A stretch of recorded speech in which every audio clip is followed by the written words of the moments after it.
Because people will always be like, oh, I applied to this, I applied to this, I applied to this. And it's like, how in the world did you do it? How did you find everything? You know, how does it just come to you?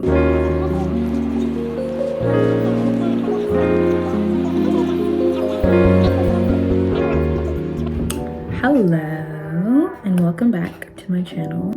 Today we're going to talk about how to find different opportunities and stuff to apply to, like summer programs, like the stuff that I talked about how to apply to in my previous video, and just general like things to add to your like college applications, things to further your career, your CV, just stuff like that, different opportunities. But first, a message from our sponsor, not really sponsor, but I do have an affiliate link for this. It's something cool that you can do if you're a high schooler, which is the High School Academic Research Competition in partnership with Columbia University and Crimson Education, who I am an intern for. So the Columbia High School Academic Research Competition is essentially just what the title suggests. High school students who like around the world compete to write a 2-page research proposal on a topic of your choosing.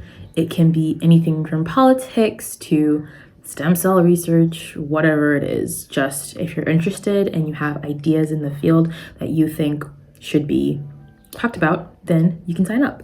The link is in my description and also on the screen.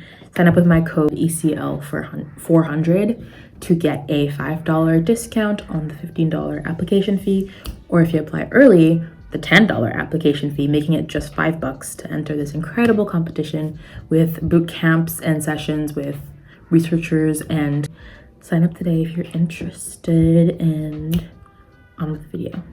So today I'm going to be talking about essentially how you can find these different like opportunities and these different things to do, just, you know, how to locate them. Because people will always be like, oh, I applied to this, I applied to this, I applied to this. And it's like, how in the world did you do it? How did you find everything? You know, how does it just come to you? And oftentimes it doesn't just come to you until, I'll get to that point later, but it doesn't just come. You have to sort of like, there's steps that you can take, but they're essentially just like different ways that have worked for me, right? So the first category is social media. And when I say social media, I mean, you know, Instagram, TikTok, even the Google homepage, which essentially, right? So all these things I mentioned, Google, TikTok, basically every single social media nowadays runs on algorithms, right? And algorithms adjust based on what do you like? You know, if you see a TikTok video, you like it, you watch all the way through, that kind of thing, it shows the algorithm, even YouTube actually, shows the algorithm that you like this thing, right? And so your ads and your targeted like advertiser content, and even just the content that's recommended to you within the app is going to be adjusted based on what do you like, you know? And so if you like content about like opportunities, studying, depending on, you know, what level you're in, if you like content similar to what you're looking for, then the algorithm will do its job and bring you what you're looking for. So I just like follow a lot of like studying influencers, studying content on like YouTube and Instagram and stuff like that, even TikTok. And also on my Google searches, like I would search a lot of that stuff. My ads, my like recommended content, it all became tailored to, you know, not just studying content, but also like college apps and then like opportunities and then stuff, you know, the sort of pipeline that it brought me to was these different opportunities. And so that's what I recommend that you guys do. Even follow the organizations and like those competition or whatever pages, because for example, like competitions usually will have an Instagram account or TikTok account, or even like the organizations that you want to work with. Like for example, the UN, right? Those big organizations, follow the UN, follow UN volunteers, follow the UN association of your particular country, follow the youth of the United Nations in your country so that you can know what's going on, right? And sort of like a subsection of the social media category is LinkedIn. So I have this love-hate relationship with LinkedIn. Honestly, I say love-hate because the part that I love is what LinkedIn gives you is it gives you access to so many opportunities because everybody on LinkedIn is a professional, career focused social media. And so the content people post is like people post or repost or like, which like is what comes on your feed, is different opportunities. People will have like posts just sharing like, oh, I have this PDF of opportunities you can apply to, just that kind of thing. And like there's different like opportunity platform, not just on LinkedIn, also on like Instagram and other social media, but it's more popular on LinkedIn, I would say. And so yeah, so LinkedIn as a whole can provide so many opportunities because even companies looking for volunteers will post that on LinkedIn sometimes. So I would say LinkedIn is really beneficial if you're looking for opportunities. And even if you're like on LinkedIn, make sure you're on LinkedIn. Like update your page, add all your experiences, like fill every category that you can fill on LinkedIn because a good LinkedIn profile can really get you places because your connections even and your network on LinkedIn, like what they repost and like what, you know, you can just DM people who, like for example, one of my LinkedIn connections is the executive director of Schmidt Futures. Like, it's just these people that are really, really, you know, try to follow people who are like in your profession and who are like far above in your profession because whatever they post could be an opportunity for you. And if you're like, you know, it's just the connections that you make on LinkedIn are very, very useful. So I would say get on LinkedIn and make sure your LinkedIn profile actually looks good. And the hate part of my relationship with LinkedIn is with how it feels really, really braggy.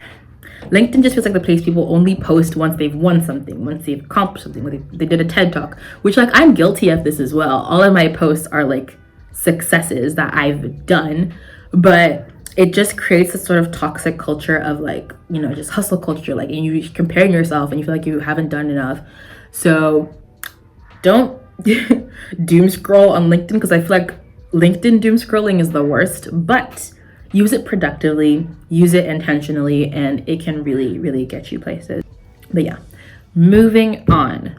My other category is the community that you have, right?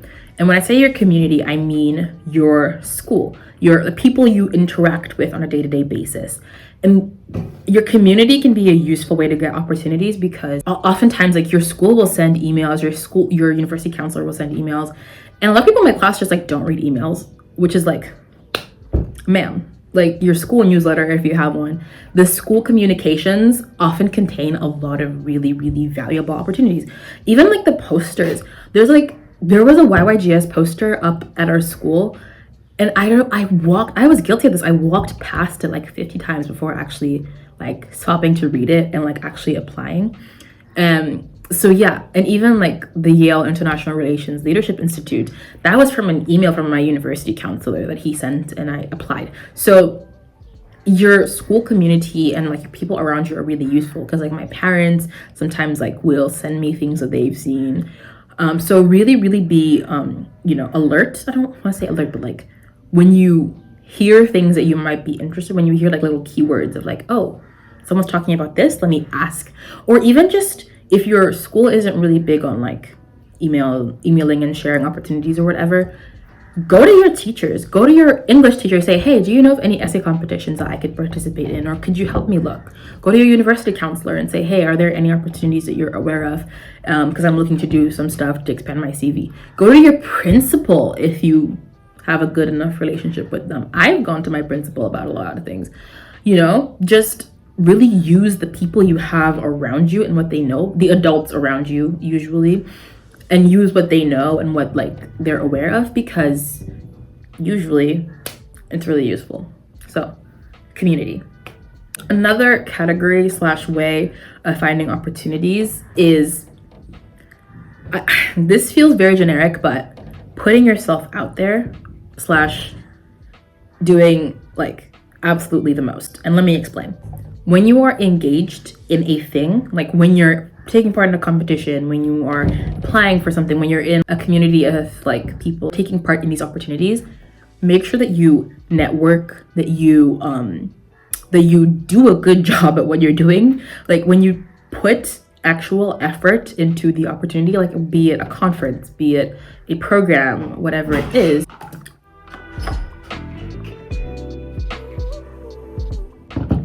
whatever it is, when you work really, really hard and when you try and like, you know what I mean? When you actively put in the work, the people organizing it or like, you know, the whatever head people will take notice of that. And in my personal experience, this happened to me like twice so far with Rise. When I was applying to Rise and like in the Rise community, I was being really helpful. I was just like answering people's questions, being really friendly. It wasn't even like I was putting that much extra effort in. I was just being helpful and friendly.